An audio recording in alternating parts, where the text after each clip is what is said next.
All right, I hope I am audible and visible to everybody. So we are live. Check one, two, three. Yes.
All right, students, a very warm welcome to all of you. So this is the platform for askIITians, and we are going to discuss the NEET 2024 paper. And this is paper code Q6. Please just note that down. This is paper code Q6. So all our students joining from the Gulf region, from India, and all over the world, we welcome to you. And I hope your session, your exam would have been great. So just cross-check your questions, just match your answers. And in the comment section, I would also like you to comment and let us know that how the way I am approaching the question, if it is same as you have done it, that's wonderful, and we are on the same page. But if there was a better version, or you solved it in a better way in a small shorter amount of time, that is also going to be great. We would love to hear it from you guys, right? All right, so let's start with the very first question. Before I start, I'll tell you that this session, this whole paper of 50 questions, I'm going to discuss all in two sessions. Today, it is going to be the first 25 questions, and then we'll discuss the next 25 questions in the next session. All right. So here we go. The very first question. The question says, spin only magnetic moment is same for which of the following ions? All right. All right. So, according to me, it's a bit lengthy question. Why? Because there are 5 options, A, B, C, D, and E. You have to check for each and every option. If you look at the options, 1, 2, 3, 4, it's difficult to figure out which is the right option without solving them. So let's do one thing very quickly. I'll just tell you scandium, titanium, vanadium, chromium, manganese, iron, cobalt, and nickel. Yes, it's copper and zinc, right? So what do we know? That scandium is what?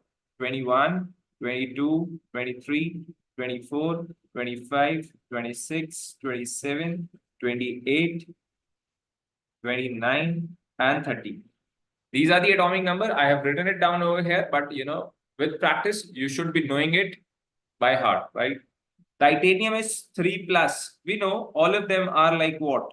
4s2 and 3dx, except chromium and copper. They are special configurations, right? Okay. So the first option, titanium 3 plus. That means you are going to remove 3 electrons, 2 from 4s, 1 from 3d. That means it is 3d1 and it has one unpaired electron. We are trying to calculate spin only magnetic moment. The formula is under root n plus 2 Bohr magneton, right? The unit is Bm. What is n here? N is the number of unpaired electron. Titanium has one. Manganese, chromium 2 plus. Chromium is like what? 3d, 4s1, 3d5. So if you remove 2 electron, it will have 4 unpaired electrons. All right. Manganese 2 plus. 3d5, 4s2. So again, it is 5 unpaired electrons. Then you have Fe2 plus. That means iron is 26. Two electrons have been removed. 6 electrons in the d orbital. That means 4 unpaired electrons. Oh, we find a match here. Scandium 3 plus. It is 3d1, 4s2. That means all the 3 electrons are removed. No unpaired electron. Wonderful. So we can clearly see B and D. Option B and D. Right. So yes, answer is 1. Moving on to next question. Question number 2, right? So let's see this. Let's see this. The most stable carbocation among the following is. If you look at the carbocations, what do you observe here? I can see, the stability of carbocation works on 3 factors. That is the conjugation, resonance, and inductive effect, right? So I don't see a molecule with the resonance. So hyperconjugation is going to be the deciding factor. Let's count the number of alpha hydrogens, right? Come on, students, come on, do it. So this is like 2. This is like what? 2 alpha here, 1 alpha here, 3 alpha hydrogen. All right. And this is like 2 degree. Again at 2 degree carbocation, 3 to 5 alpha hydrogen. All right. A 1 degree carbocation with 1 alpha hydrogen. And then you have, this is a 3 degree carbocation with 2, 2, and 3. It's like 7 alpha hydrogen. Maximum for this, 4 is going to be the right answer. All right. Going ahead. Moving on to the next question.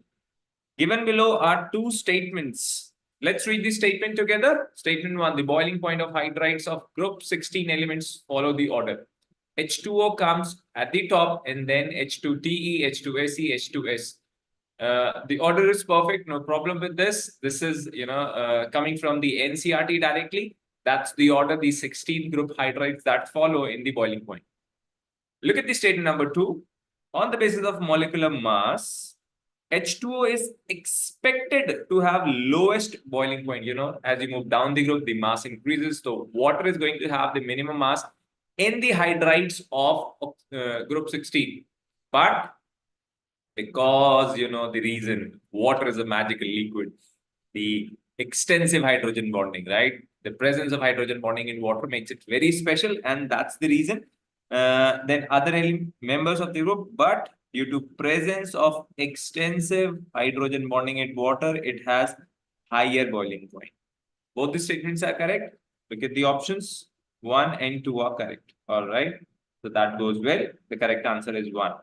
Moving on to the next question. I hope you are enjoying it. Match list 1 with list 2. Just tell me in the comment section how you have gone through this. So we would love to hear out from you. Ammonia, NH3. We know the geometry is tetrahedral. The shape is, what is the shape? Come on, guys. Yes, it is square pyramidal. NH3 is square pyramidal. BRF5, bromine, 5 fluorine. How to calculate that? Hybridization 1 by 2, Br, B plus M minus C plus A. That's the formula that can help you, right? 1 by 2. Valence electron for bromine is 7. Monovalent atoms are 5. There is no charge. 7, 5, 12 by 2 is 6. That means it is sp3 dehybridization. But you have only 5 fluorine. So that means it is going to be oh, my bad.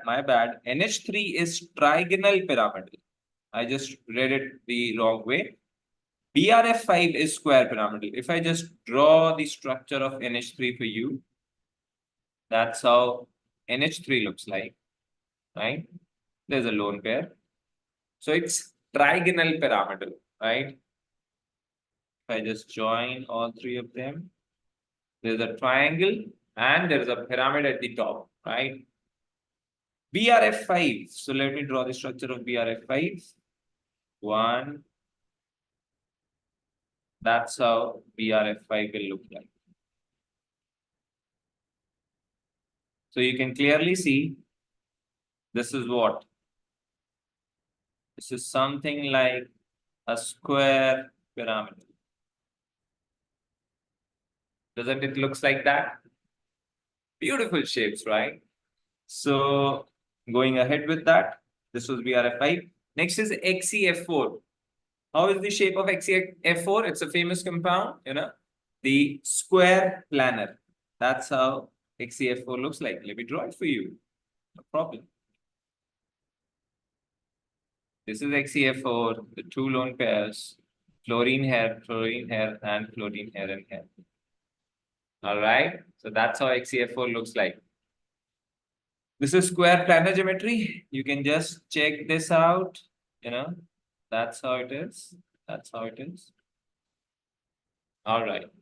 So we are left with SF6. That's going to be octahedral, of course, right? That's it, octahedral. So if I just see A is 1, B is 4, and then you have what? C is 2, and D is 3. Look at the options. A1. There's only one option, that is option number 1. So yes, that's the correct answer. Moving on to the next question. Oh, the question from chapter 1, structure of atom, basic concepts of chemistry. The highest number of helium atom is in 4 mole of helium. You need to calculate the number of atoms in each case, right? So let me just do that for you. All right. So 4 mole helium will have what? 4 Na atoms. Very simple, straightforward. 4U helium. What does that mean? 4U helium, right? So 4U helium is going to have what? The atomic mass of helium is 4 again. So it's 1 atom of helium basically. Fine. 4 gram helium, 4 gram, 4 gram. That's the mass of the 1 mole of helium. So if I calculate the moles, that'll be given weight upon molar mass, that is 1 mole. So that means here you have what? Here you have 1 Na atoms. 2.27 liter of helium at STB. That means the moles here will be what? 2.27 by 22.7, that is 0.1 mole, which is nothing but 0.1 Na atoms. As you can see, maximum is in option A. That's the right answer to this question. Let's proceed further. All right, the question from organic chemistry. Identify the correct reagent that would bring about the following transformation. All right. So what I can observe in this is that I have a pi bond here, and there is an aldehyde that has been created on the terminal carbon, right? That's the important point. It is on the terminal carbon. If you look at the option, you are adding acidic water, hydroboration, oxidation, acidic water. See, if you add acidic water directly, H2OH plus, the Markovnikov rule will apply, and the OH group will go to the non-terminal carbon, right? So this and this cannot be the option. So we are left with option number 2 and 3. And okay, so the distinguishing factor is PCC or alkyl KMnO4 with H2H plus. All right. So if I just add, BH3 with H2O2 in the basic media, what I'm going to get is, I'm going to draw it here. So this is how it will look like. This will be anti-Markovnikov addition, right? Anti-Markovnikov rule will apply. So HCH2OH. OH will come on the terminal carbon and hydrogen here. Now, if you add alkyne KMnO4 to it, this is a strong oxidizing agent and it will oxidize CH2OH2 carboxylic acid. But what do you see here? It's an aldehyde. So obviously you have to use a mild oxidizing agent, and that is nothing but PCC. So the right option to this question is option number 2. Let's check it out. Oh, correct. Wonderful. Moving on to the next question. A question from thermodynamics. All right. So the question says, list, you have to match the list, right? So there's a process and there's a condition. Isothermal process. What does the isothermal process says? What is isothermal process? Isothermal process is something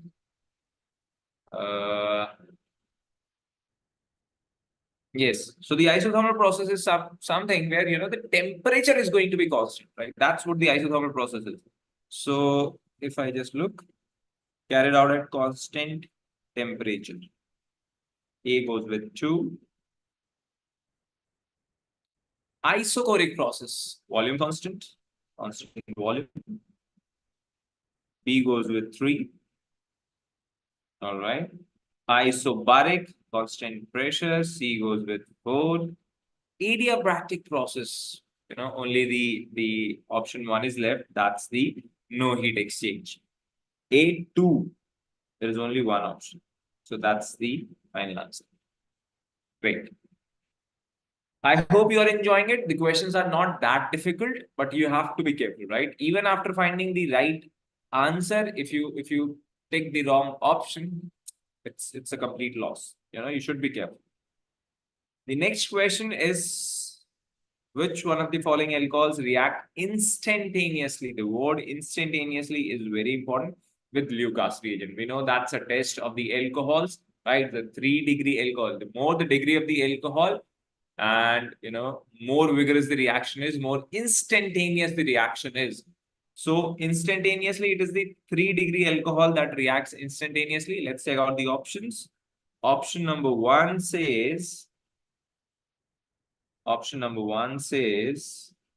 oh, this is 1 degree. All right. Option number 2 is a 2-degree alcohol. Okay. Option number 3 is again a 1-degree alcohol. And option number 4, that's a 3-degree alcohol. That means that is going to be the right answer to this question. All right. Simple question. You should know, the reagents. You should know how do they react. There has to be that preparation done at the preparation time. The question number 59, in which of the following equilibria Kp and Kc are not equal? They're not equal. Kp and Kc are not equal. What is the formula for Kp and Kc? Kp is equal to Kc RT to the power del Ng. That's the formula. If they are not equal, when they'll be equal? That's the first question. When del Ng is going to be 0. If it is 0, R to the power 0 will be 1, Kp is equal to Kc. But we have to make that Kp should not be equal to Kc. That means del Ng should not be equal to 0. It should not be equal to 0, right? So if this is not equal to 0, you have to look for the options. Option number 1. Balancing has to be taken care of, all right? Although in this question, all the reactions are balanced, but sometimes the examiner could trick you with that, right? So option number 1, del Ng is not 0. It's not 0, it's basically 1. Option number 2, 2 moles here, 1 plus 1, 2 moles here. So del Ng is 0 for this. 0. CO, H2O, CO2, H2. Okay. Again, del Ng is 0. Tell me which reaction is this in the comment section, right? 2BrCl, interhalogen compound, breaking into Br2Cl2, again 2 and 2, del Ng is again 0. There is only one option, that is option number 1, where del Ng is not 0, Kp will not be equal to Kc, equilibrium constant in terms of pressure and concentration. All right, moving on to question number 60. Quantum numbers, information provided. All right, again match the following. The question from structure of atom, and what is the question talks about? ML, quantum numbers, the 4 quantum numbers. ML is what? Azimuthal quantum number, principal quantum number, azimuthal quantum number. ML is the orientation of orbit, right? You have N, L, ML, and MS, the spin, right? So orientation of orbit. A is 3. Fine. MS, that's the spin of electron that represents the spin of electron, plus half and minus half are the values. That is option number 4. L, S, P, D, F, L will have 0, 1, 2, 3 values, right? The shape of the orbital will be decided by L. And N, we all know, the size of the orbital. That's option number 2. All right, so A3 is there in 2 options. B4 is also in 2 options. C1, option number 2 seems to be the correct answer. Yes, that's true. Moving on to the next question. Given below are 2 statements. Statement number 1. What does the statement number 1 says? Aniline does not undergo Friedel-Crafts alkylation reaction. Again, a question from organic, right? Aniline does not undergo Friedel-Crafts alkylation reaction. Just remember the properties of aniline. Aniline is very basic in nature. What is the catalyst of Friedel-Crafts alkylation? That's AlCl3, right? It's aluminium trichloride. It's Lewis acid, whereas aniline is a base. When they react, when you add, when you try to react aniline with Friedel-Crafts alkylation, what happens? Basically, the acid-base reaction takes place and there's an adduct formation. And that's why aniline does not react, that does not undergo Friedel-Crafts alkylation. So this statement is true. Aniline cannot be prepared through Gabriel synthesis. That's Gabriel phthalimide synthesis, right? This synthesis is used for the production of primary aliphatic amines. So tell me in the comment section, is aniline a primary amine? True or false? True or false? Yes, it is true. It's a primary amine. But is it a primary aliphatic amine? No, it is not. It's an aromatic amine, right?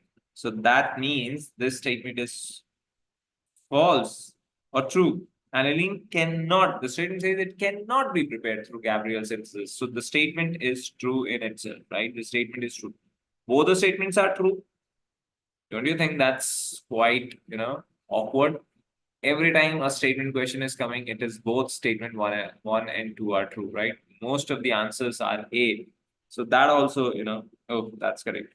That's all. That also, sometimes while you're doing the exam and you get most of the answers as A, you doubt yourself, right? So you need to hold your basics strong. Do not doubt yourself. You can just cross check if it is, if it is coming more again and again, the first option correct, you can just cross check once, but do not doubt yourself a lot, right? That'll waste your time unnecessarily. Question number 62. Intermolecular hydrogen bonding is present. Is it inter or intra? Yes, that's intra. The common mistake that the students do while reading the question is that they read it intermolecular hydrogen bonding. So this is not inter, this is intra, right? And I hope we have done this number of times in the class. This is a famous molecule, right? Yes, there'll be a hydrogen bonding here. 2-nitrophenol. And this will show inter, right? So the only correct option is number 1. Let's check it out. Yes, that's option number 1. Good. I hope you are enjoying this. Can we move on to the next question? All right, let's see. The next question says, on heating, some solid substances change from solid to vapor state without passing through liquid state. The technique used for the purification of such solid substances based on the above principle is known as. It's a very direct question, Crystallization. What is crystallization? The conversion of liquids to solids, right? That's crystallization. Sublimation, solid to liquid, solid to gas without, coming to the liquid state, without passing through the liquid state. That's sublimation. So that's going to be the right answer. Distillation and chromatography, again, they do not fall under this category. So none of them is correct. The right answer is option number 2. And yes, that's the correct answer. Sublimation, solid to gas directly. The camphor balls, the iodine vapors, these are all the solid to gas conversion. The solid ice, the solid CO2, dry ice, that also converts from solid to gaseous state directly. Cool. Can we move on to the next question? Quickly see this. The question is from, the thermodynamics, talking about the entropy. So the question says, in which of the following processes entropy increases? A liquid evaporates to vapor. Liquid evaporates to vapor.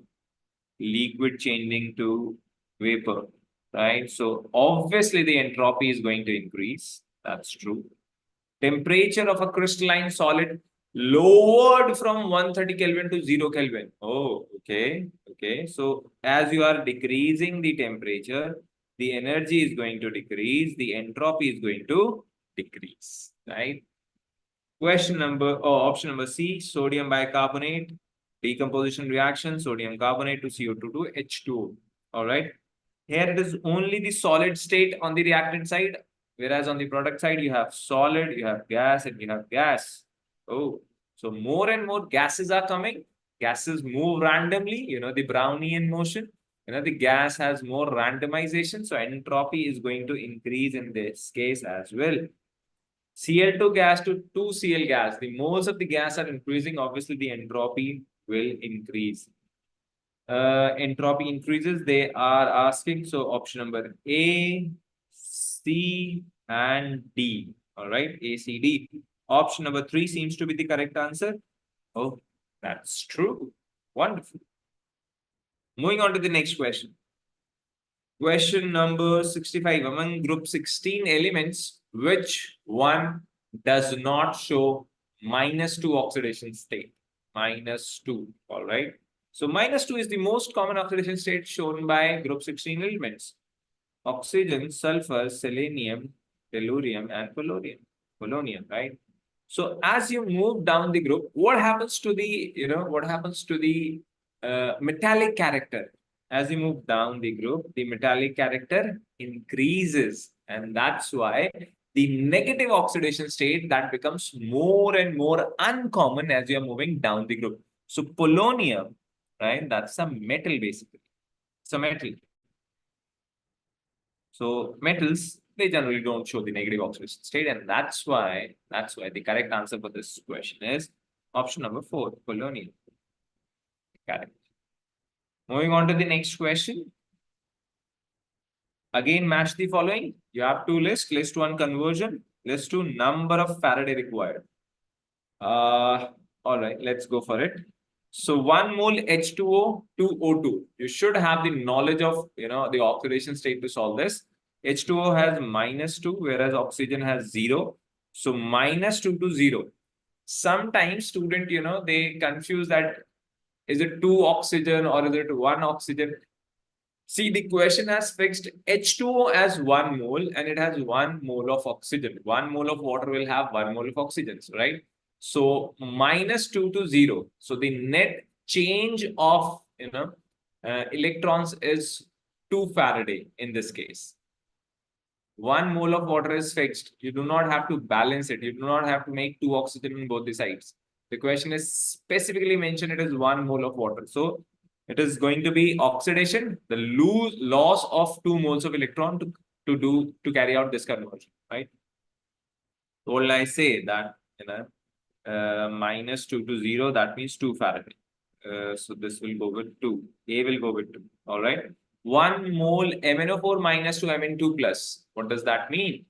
MnO4 minus have Mn in +7 oxidation state, right? This +7 here. And in Mn2 plus, it is 2 plus. So it is 1 mole. There's a difference of 5, charge of 5. So 5 Faraday of electricity will be required. 5 Faraday of, the number of Faradays required will be 5 Faraday for this. So if 5 Faraday, Faraday is the unit of charge. So 5 Faraday charge will be required to carry out this conversion. We will go with 4. 1.5 mole of calcium from molten calcium chloride. Okay, okay. This time it is 1.5 mole. We'll consider that later. Calcium from molten calcium chloride. Calcium chloride has +2 charge, calcium has 0. So 1 mole calcium, when it is formed from calcium chloride, molten calcium chloride, that'll be 2 Faraday. But because it is 1.5 mole, so that becomes 3 Faraday. So this goes with here, C goes with 1. All right. 1 mole FeO to Fe2O3, FeO, Fe plus 2, Fe2O3 plus 3, plus 2 to plus 3. There is a difference of 1 Faraday. So that's what is the charge required to carry out this conversion. 1 Faraday is option number 3. D goes with 3. A2, we have 2 options. B4, you have only 1 option. So correct answer is option number 1. All right. So, yes, very quickly, moving on to the next question. Arrange the following elements in increasing order of electronegativity. Electronegativity, that means electronegativity. What will I say? Pauling scale, right? You remember that? Your fluorine, the most electronegative, right? That's what? 4. Then you have oxygen, 3.5. Then you have nitrogen as 3.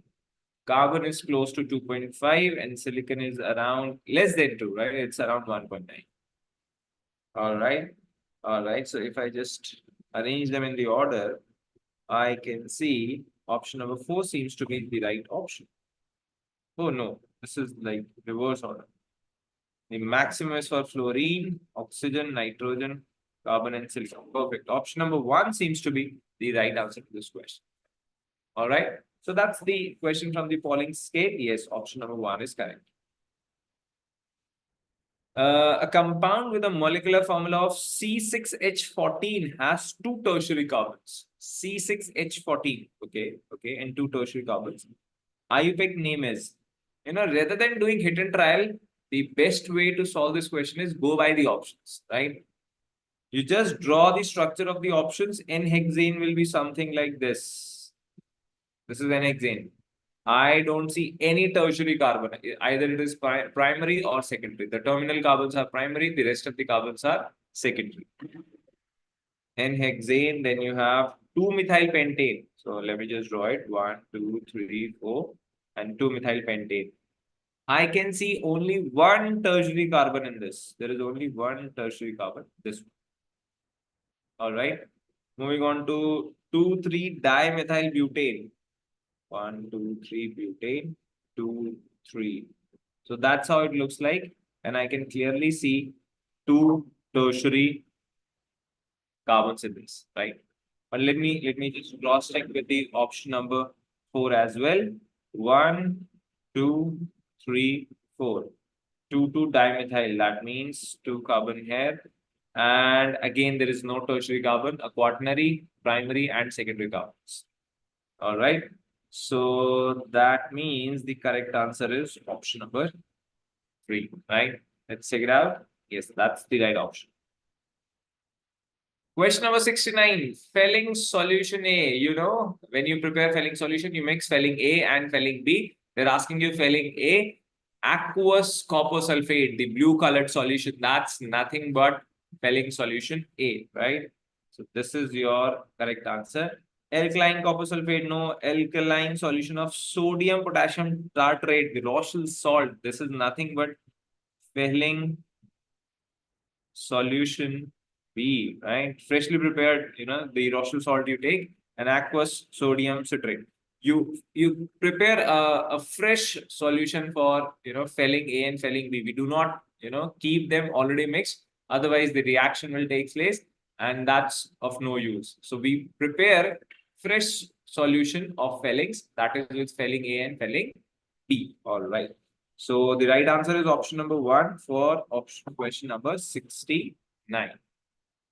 All right. Moving on to the next question. All right. The question says activation energy of any chemical reaction can be calculated if one knows the value of, look at the option, rate constant at standard temperature, probability of collision, orientation of reactant molecules towards during collision, and rate constant at two different temperatures. These are the four options. I remember there is a formula for activation energy. If we need to calculate the value, log K2 by K1 is equal to EA by 2.303 R 1 by T1 minus 1 by T2. Now, the clubbing the two Arrhenius equations at two different temperatures, you get this reaction, you get this equation. So you need to calculate the activation energy. That's over here. And if you have the rate constant at two different temperatures, K1 and K2 at two different temperatures, T1 and T2, you can easily calculate the value of activation energy. That means option number 4 seems to be the right answer to this question. Yes, that's true. Cool. So now we're moving on to the next question. All right, again a question from Arrhenius equation. The question says, which plot of ln k versus 1 by t is consistent with Arrhenius equation? All right, let's see this. So what is the Arrhenius equation? K is equal to A e to the power minus EA by RT. Right?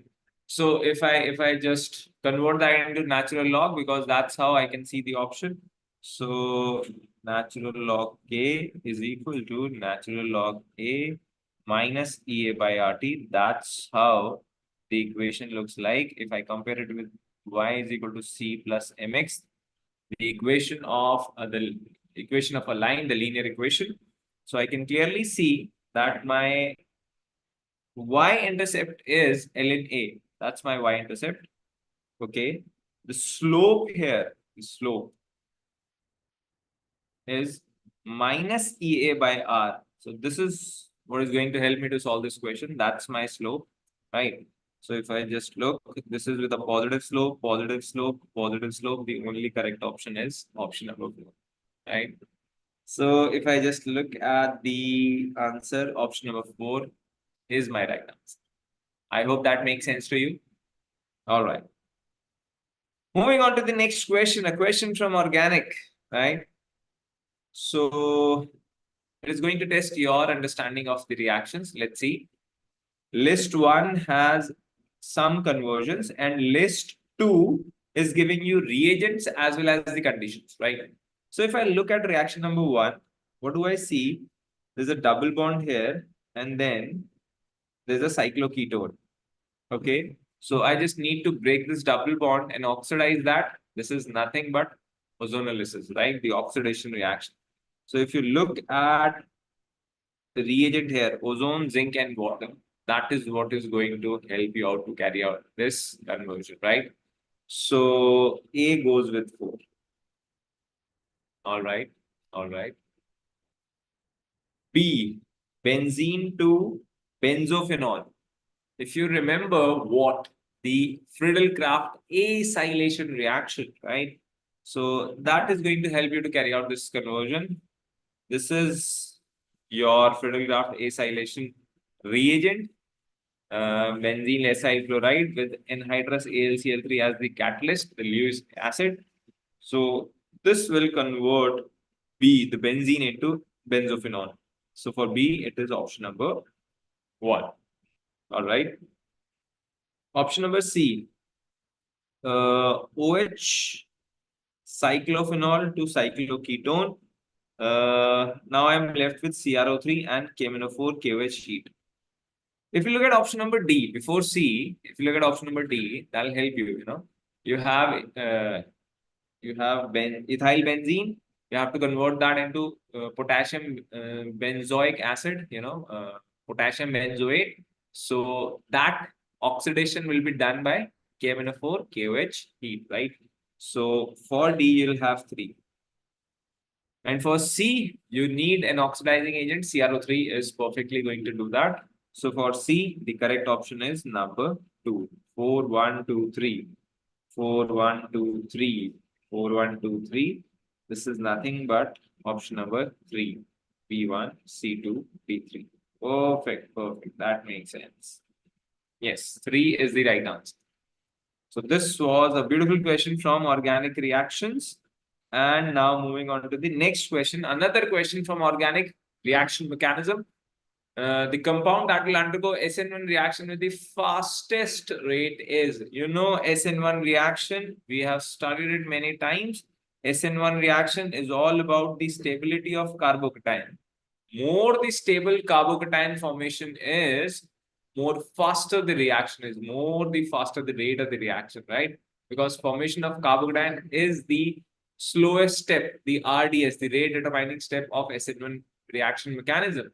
If the carbocation formed is a stable carbocation, reaction will be faster and the whole mechanism will be faster in that sense, right? So if I look here, I'll form all the carbocations. Okay. This is a 1 degree, this is a 2 degree carbocation. Oh, bromobenzene, aryl carbocation, and you have this.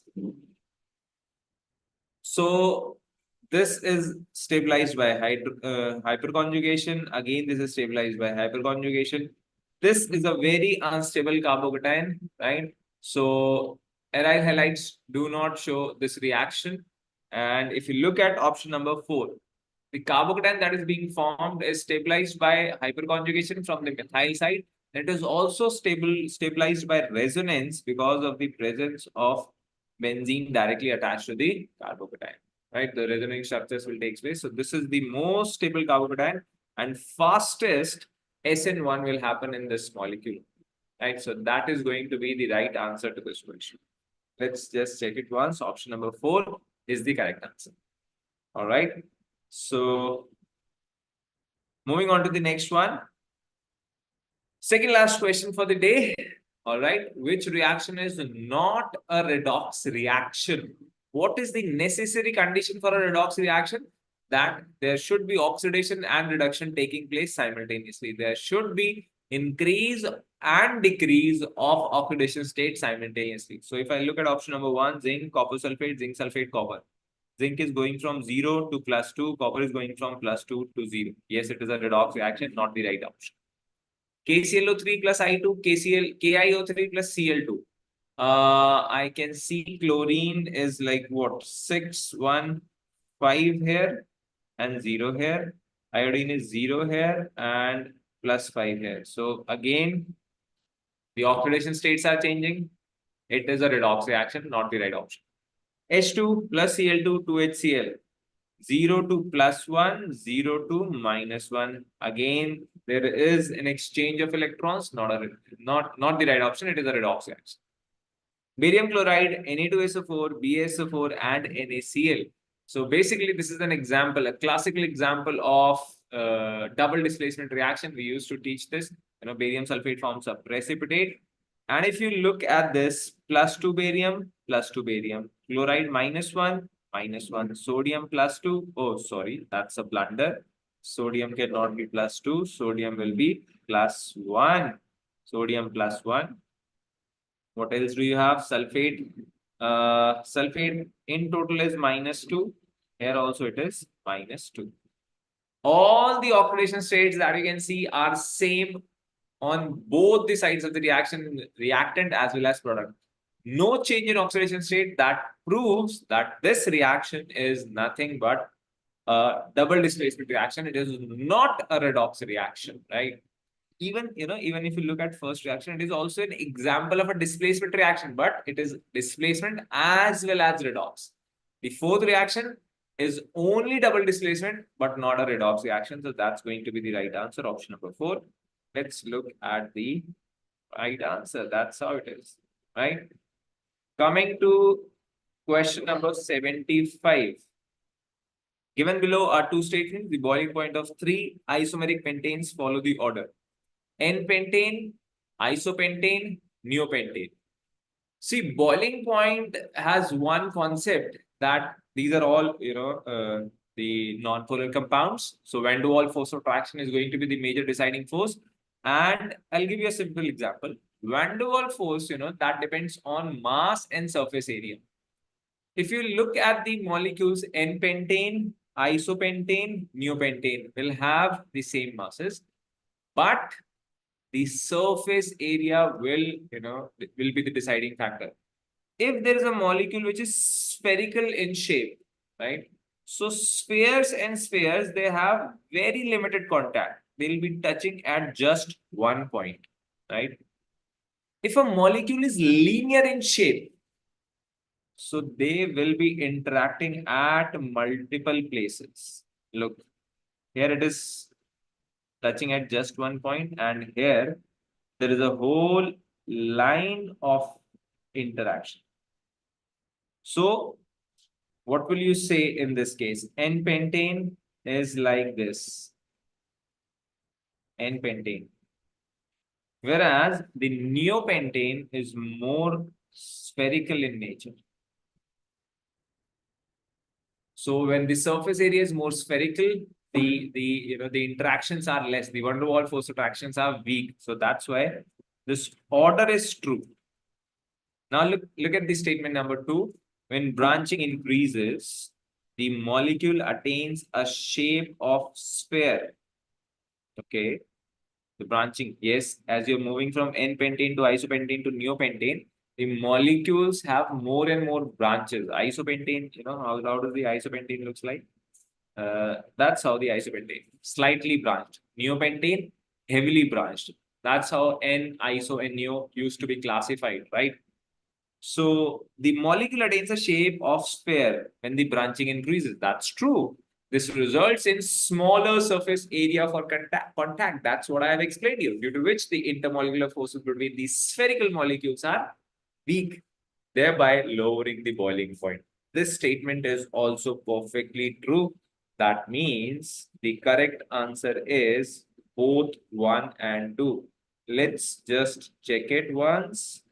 So, yes, that's the right statement. That's the correct statement. That's both the statements are correct. So, all right, it's time to end this session. I hope you enjoyed it. If you have any queries related to any questions, if you have used a better approach than what I have used, you are most welcome. I'm ready to learn. Please let us know and keep following, keep asking the askIITians. Thank you.